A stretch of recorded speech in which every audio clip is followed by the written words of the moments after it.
The Qataris feel like going for Manchester United. That's why they're doing that very thing. Although, Simon, this morning, conflicting reports, you're right, conflicting reports coming up about the nature of the pursuit by the Qataris of Manchester United.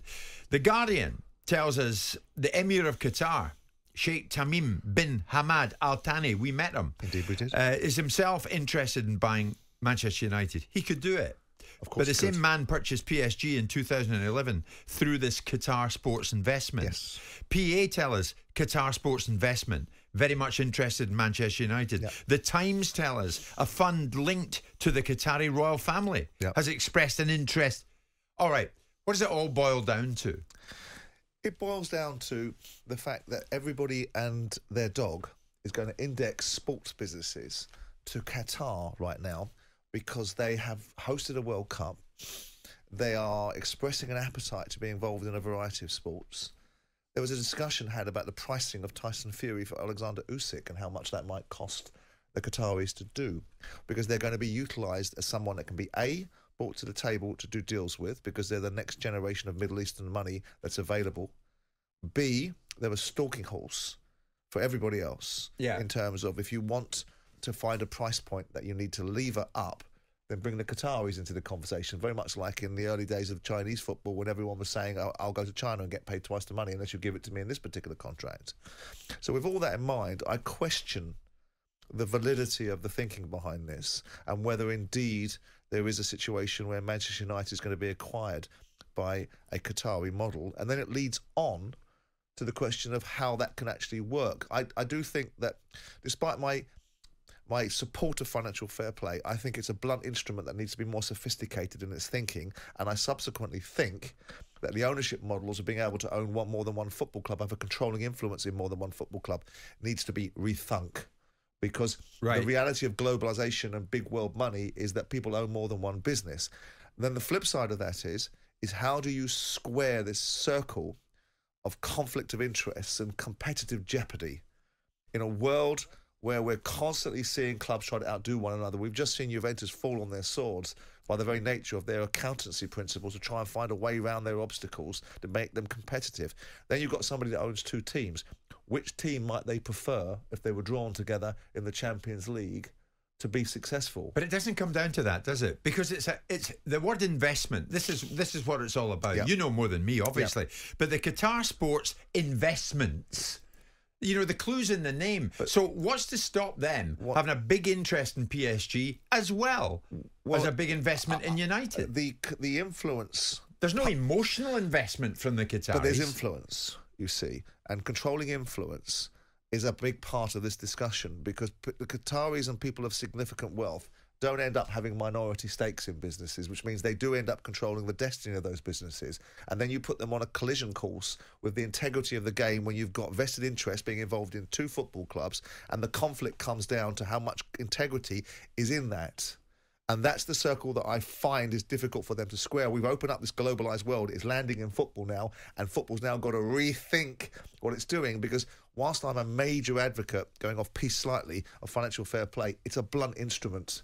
It does need to be more sophisticated. It's one thing taking Manchester City for task for breaking the rules. We should also be looking at the rules in the same way and saying, are these rules sophisticated enough to embrace? When you say sophisticated, more modified? Well, I think they need to be more. I think they need to be more fit for purpose in terms of the way that the business is evolving. Okay. Someone buying a football club should be able to invest in it. Yeah. The argument says that people can't invest in football clubs. Capitalism, which is at the heart of football now, is being stymied by controls. Yeah. I want the controls because of the pyramid side of things, but the rules need to probably be rethought through, given the nature of how football's evolved. But hang on, there's a message coming in. It's a good one. How come, Simon, you can have a bunch of minority stakes in a bunch of clubs? Yeah. But the same organisation can own two clubs? It's about controlling influence, isn't it? If you've got a minority stake, in principle, you have no controlling influence. The person that has the majority stake determines the outcome. So it's about control. But you still get influence. You've got influence, and this is where it becomes a slightly more, not so much murky, but certainly convoluted perspective when you're sat there going, if someone comes into a business and puts money into it under certain auspices, then they are going to have influence, because with money comes influence. But then again, if they sit across a table from another billionaire who owns the majority shareholding in this, then there's going to be an either meeting of the minds or the guy with a majority shareholding, unless they're a front, is going to be making the control. It goes to the heart of what is integrity. And if you put questions to we know, we've seen this. You lift this Pandora's box of what's going underneath it. You look at FIFA and go, oh, that stinks. You look at UEFA and that doesn't whiff much better. Then you start to look at the way that clubs are being run under the auspice of rules and go, I don't like much like that. And then you look at the agents' world and you think, wow, this is like the Wild West under the guise of a hugely influential business, right? A set of businesses that influence the way so many people interact with their lives and sport. Let me break this down as we head to the break at 10:30. Is Qatari interest in Manchester United real? I have my doubts. Right, somebody you know and I know very close to us. We met in Qatar, but one of his spokesmen who works very closely with him, I'm not going to mention him by name, but he said, we are working day and night. We're working 20 hours a day on this. We want to invest, big possible investment in a football club in the English Premier League. It's bound to be. If it's not United, I'd be surprised. So they're round about it. They're looking at it closely. It could be. Is it a matter of time before it happens? Well, it could be a variety of things. I don't see a Qatari ownership. Well, what I do want to see, if there's any Qatari ownership, I want to hear from Gary Neville, because I haven't heard anything about workers' rights since Qatari ownership come up with Man United. I haven't heard anything about that, Gary. But I also would be surprised to see them own Manchester United. I think it brings a whole raft of challenges for them. I would be more inclined to see them own Liverpool. Not because I have any particular vested interest, because quite frankly, if you compare Liverpool and Manchester United are the Beatles and Liverpool are the Rolling Stones. So with that in mind, the bigger brand is Manchester United. Right, but would the Qataris be interested in a minority stake in Manchester United? Well, inch by inch. What's the use of that? Well, inch by inch, yard by yard. Right. You take your position, you get yourself into a situation where you own a certain part of the business, and you put yourself in a position where you're compelled to buy the rest of it. Man United is a listed business. You do it by stealth.